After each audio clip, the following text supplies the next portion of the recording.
Hej Adam. Det her det er så en aflevering, hvor jeg skal bevise kosinusrelationerne. Så ja, jeg vil gerne lige starte med at skrive to hjælpeformler op. Jeg vil lige skrive her på J, L, L, E. Det var meget, når jeg skrev det. Gør ikke så meget. Vi har den første hjælpeformel, vi har, det er Pythagoras læresætning. Det var en flot trekant. Sådan der.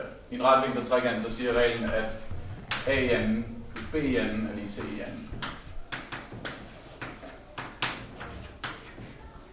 Det var hjælpeformel nummer 1. Hjælpeformel nummer 2, det er formlen for kosinus til en given vinkel. Så hvis vi igen har en retvinklet trekant, og så har vi en vinkel der, så har vi den brystliggende katete her, vi har den modstående katete her, og vi har hypotenusen der.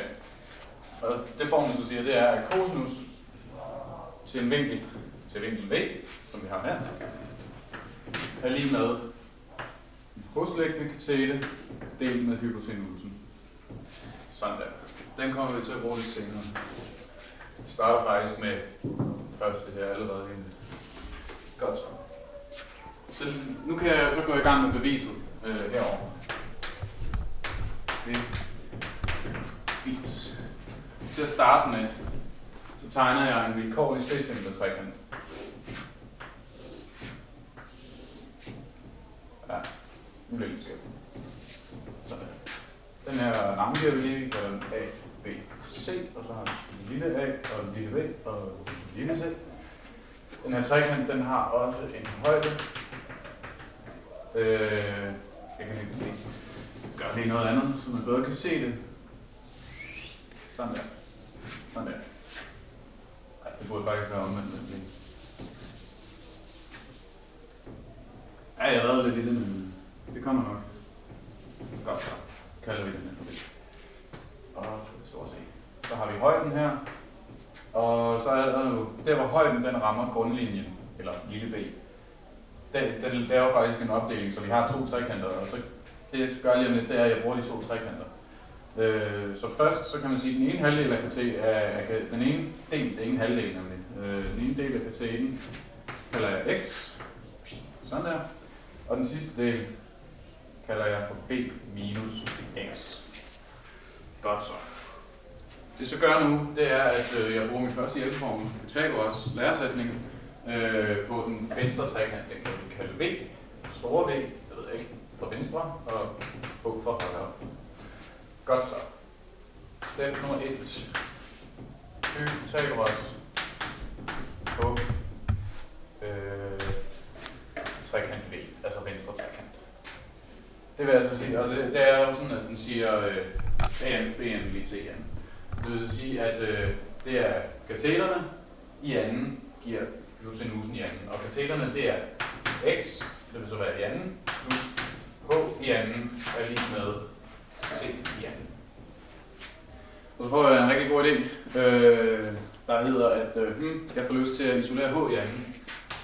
Og det gør jeg ved at rykke x i anden over på den anden side af lighedstegnet. Så der nu kommer til at stå h i anden er lige med c i anden minus x i anden. Det var første step. Andet step, det er at bruge Pythagoras på højre trekant. På trekant. Kører jeg lige lidt op her, så jeg faktisk skal skrive det her i højde. Og der bruger vi igen samme princip med kateterne sammenlagt giver hypotenusen, som er lille a, det har jeg faktisk glemt at skrive.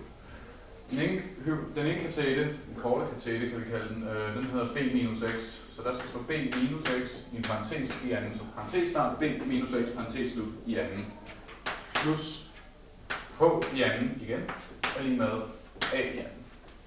Og så før jeg lige går videre, så vil jeg gerne lige finde ud af, hvad er det egentlig, der står her bag ved b minus x i anden. Wow. Det der står,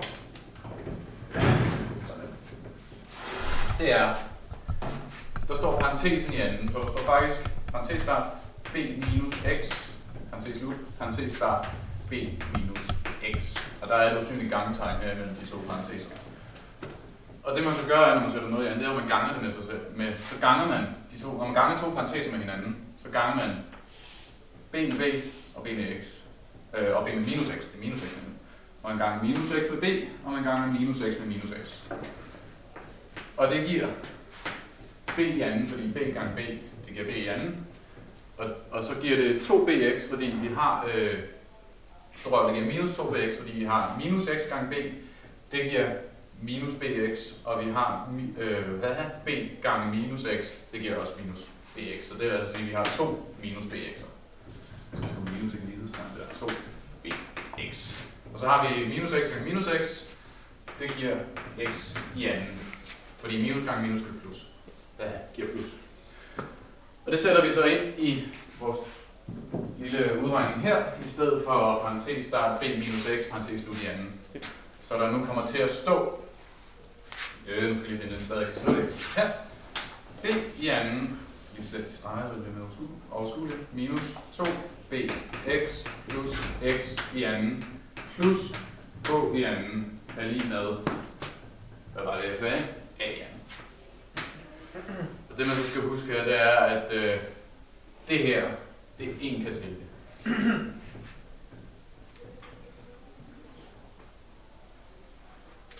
Det forstår jeg lige. Nå. Og så det gør, at jeg isolerer h i anden igen. Fordi ja, det er en god idé herfor. Så nu kommer til at stå h i anden er lige med a i anden minus b i anden plus 2bx minus x i anden. Det skulle gerne være det, der stod. Ja, det er det. Og så nu kan jeg se, okay, altså h i anden, heroppe det er lige c i anden minus x i anden, men altså hernede, der har jeg regnet frem til, at h i anden, det er altså også lige a i anden minus b i anden plus 2bx minus x i anden. Så det jeg gør nu, det er, at jeg sætter dem op mod hinanden, step 3, det er, at jeg sætter dem op mod, resultaterne op mod hinanden. Så det vil sige, at c i anden minus x i anden er lige med a i anden minus b i anden plus 2bx minus x i anden. Så siger jeg, okay, hvad kan jeg gøre? Jeg kan isolere c i anden, og for at isolere c i anden, så skal jeg lægge x i anden til på begge sider.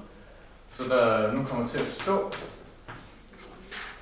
c i anden er lige med a i anden minus b i anden plus 2bx, fordi minus, når jeg lægger minus x i anden til herover, så går det bare ud med minus x i anden. Så giver det 0. Og så er det nu, at jeg tænker, det kunne da være rart, hvis jeg ville kunne finde ud af, hvad x det var.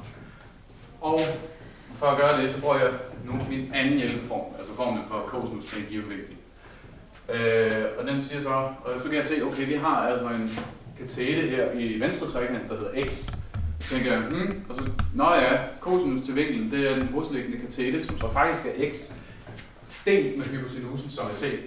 Så det jeg siger er, det er cosinus til vinklen af er lige med x delt med c.